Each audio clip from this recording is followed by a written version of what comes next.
In this video, I'm going to be talking about propositions 93 through 96 in Proclus's Elements of Theology. For those of you who just happened to stumble across this video, it's actually part of a series of videos on the Elements of Theology, and I will give you a link to the playlist. And throughout the series, I'm using the E.R. Dodds translation. For those of you who don't have the text, there is a link in the description box for a PDF version. And for those of you who have been following the series, I promised you a discussion on relative infinity, and that's what I'm going to deliver on today. So I want to start by turning your attention to propositions 61 and 62. These two are good to have in mind. They together tell us that potency is commensurate with unity. And this is a concept that is going to come up again and again throughout today's discussion. I ended my last video with proposition 92. And here we saw that the first potency is infinity itself. These two are equated here. And we saw that infinity falls between the first principle in being. It is closest to the one. Therefore, being infinite does not mean infinite in number. It's infinite in power. It's the most unified. And if potency is commensurate with unity, and infinity itself is the first potency, then it's also the first unity. And so I talked a bit in the last video about infinity being actually a dyadic one. It is both limit and infinity together. It's limit and it's infinite power. Okay, now the next step. Proposition 84. All that perpetually is infinite in potency. Much of our philosophical contemplations center around the question of what it means for soul to be infinite. Our everyday experience of soul is only partial, it's separate from the whole. Now, perhaps some of you have had an experience of that infinite whole. I think for most of you it is still theoretical. Yet, on some level, we do understand that metaphysics is pointing us toward the soul having an essence that is eternal. And because it perpetually is, it has infinite power. Okay, and that's what we're seeing here in Proposition 84. But now we have a problem. If soul is eternal and it's infinite in potency, then how can there be any realms beyond it? Realms that are even more unified and more potent. What could be more potent than infinite potency? So now I want to remind you of Proposition 7. Every productive cause is superior to that which it produces. Back when I first discussed this proposition, I talked about the superiority here has to imply superior power as well as unity. Proposition 7 also gave us this great line here. Again, it is impossible that the producer should ever be inferior, for as it gives the product existence, it must furnish also the power proper for that existence. So applying this to the question of soul, for soul to exist eternally, it must have been given the power to do so. But where did it get that power? Well, according to what we're seeing here in Proposition 7, it got that power from its cause. So to you and I, as partial souls existing in time, soul as a whole is infinite. But is it also infinite to intelligible intellect? Intellect has the power to create its subsequent realm, and to furnish this realm the power needed to exist eternally. Our metaphysics tells us that prior realms are more unified and therefore more potent. And potency, we saw, is tied to infinity. And this is where the idea of relative infinity comes in. To you and I, functioning as subsequents to divine soul is infinite. But to this realm as a whole, which is a transcendent principle, it is not infinite. And to realms beyond this one, it is not infinite. And this brings us to Proposition 93. All infinitude in things which have being is infinite neither to the superior orders nor to itself. For to whomsoever anything is infinite, to him it is also uncircumscribed. I'm going to come back to that. But among things which have being, each is determinate both to itself and to all principles prior to it.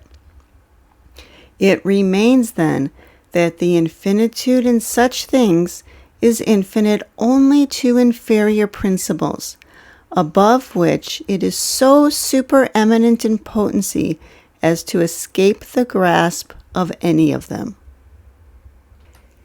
And this seems like a good place to remind you of Proposition 64, which introduced two series.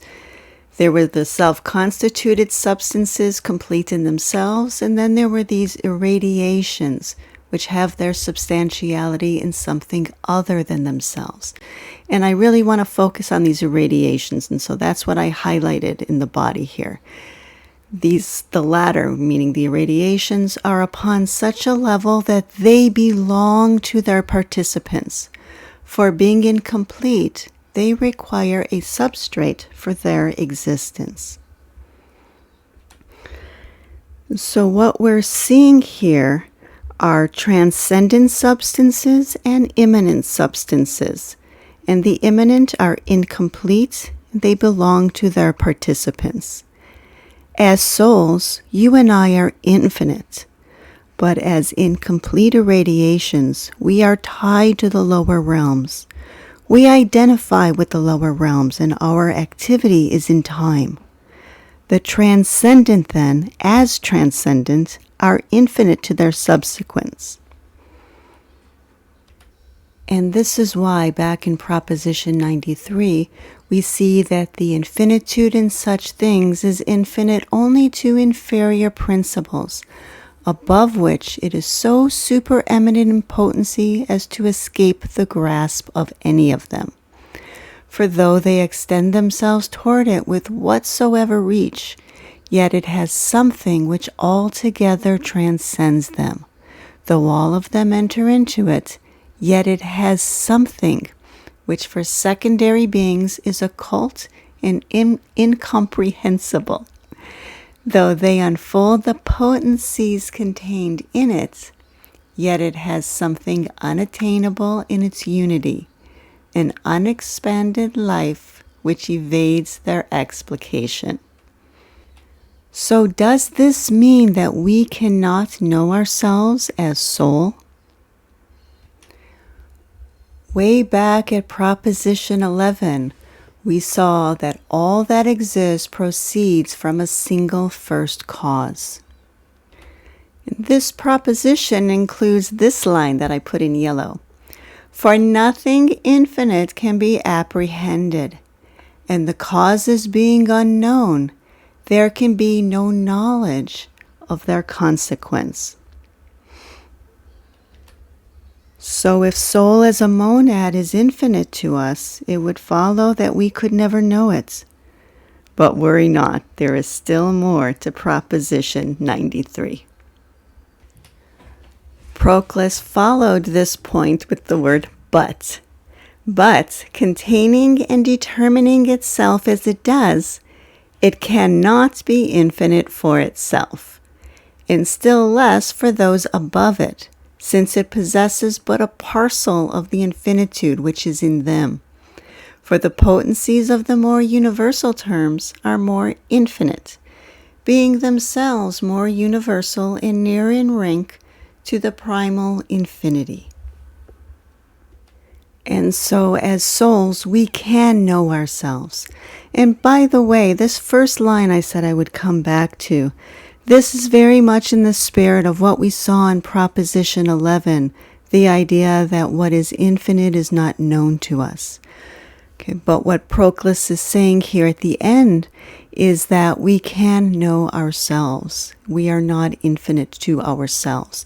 And here's also where he's introducing this idea of relative infinity. Higher realms are more unified and therefore more potent and therefore more infinite.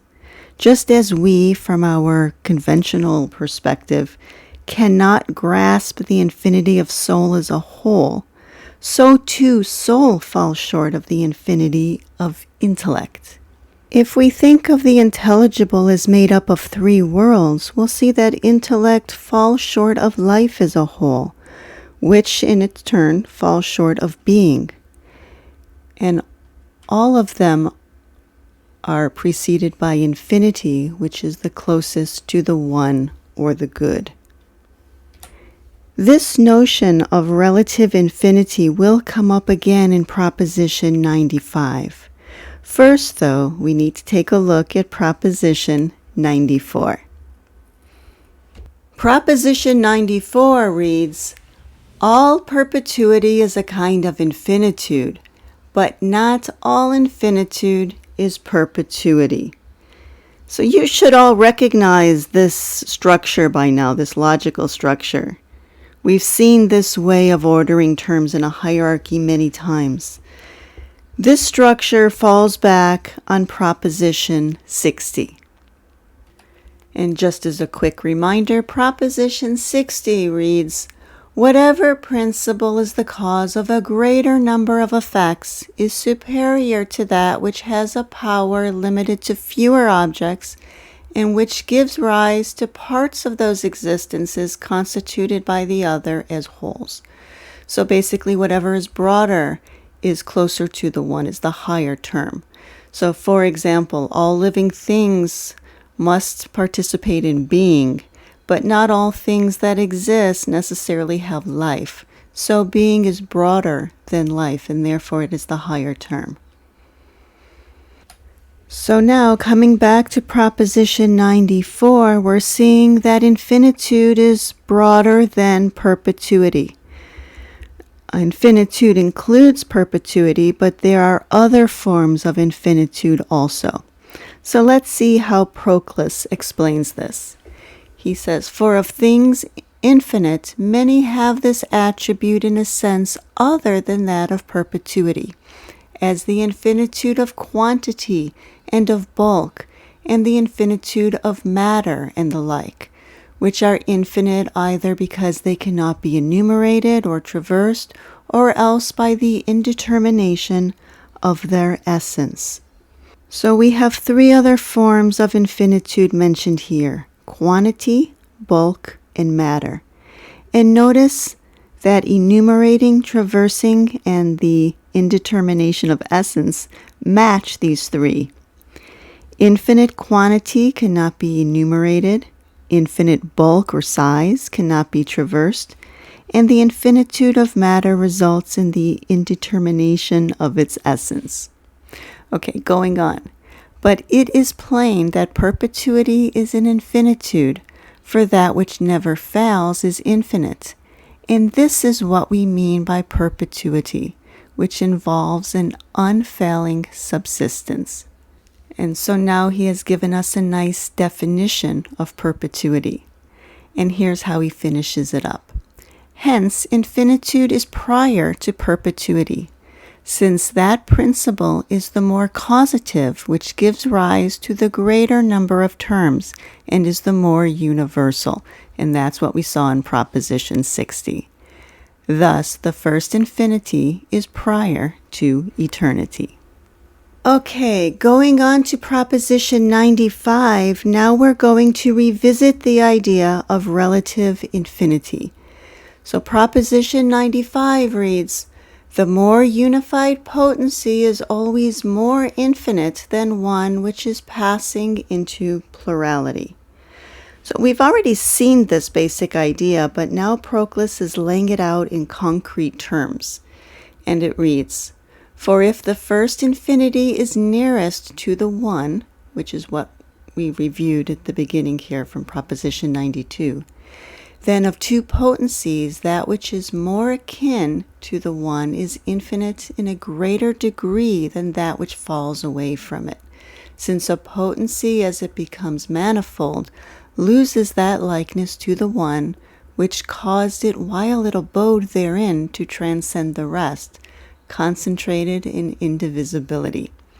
For even in things subject to division, potencies are multiplied by coordination and enfeebled by partition. That last part, by the way, is what we saw in Propositions 61 and 62, that power is commensurate with unity. When you combine that idea with what was in Proposition 92, that infinity and potency are equated there, then what you get is this proposition. Terms closer to the one are more potent, and so they're closer to infinity. They are more infinite. Okay, now I want to round out this video with Proposition 96, which reads, if the potency of any finite body be infinite, it is incorporeal. What Proclus is looking at here are things that perpetually come to be. The physical realm as a whole is corporeal, but it has an infinite power. So solar systems and galaxies rise and collapse, but the physical realm as a realm is perpetual.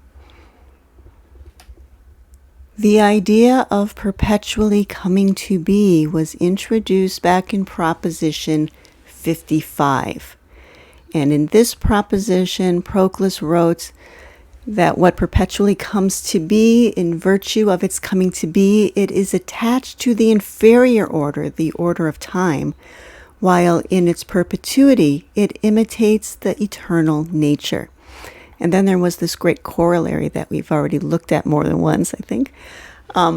This one talks about perpetuity being of two kinds. There's eternity, and then there is the perpetuity in time, the perpetually coming to be. So that which is eternal is a perpetual steadfastness, whereas perpetually coming to be is a perpetual process. Eternity has an existence concentrated in a simultaneous whole, but perpetually coming to be is diffused and unfolded in temporal extension. Eternity is one, entire in itself, but perpetually coming to be is composed of parts, each of which exists separately in an order of succession. So with this in mind, I'd like to go back now to Proposition 96. And this one reads, for suppose the potency to be itself a body. Okay, now from here, Proclus is going to demonstrate the absurdities that follow from supposing potency to be physical.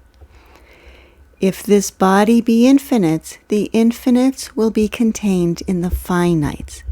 In other words, that infinite potency as a body would be contained in the finite body. And if it be finite, the potency is not potency in that respect in which it is a body.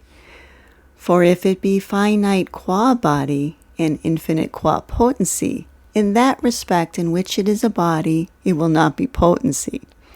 Therefore, infinite potency resident in a finite body must be incorporeal.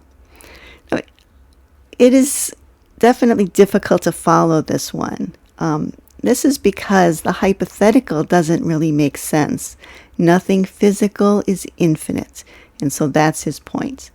And therefore, infinite potency must be incorporeal. Well, I hope you found that explanation helpful. Please let me know in the comments, and I do hope that you'll join me next time. Thank you very much.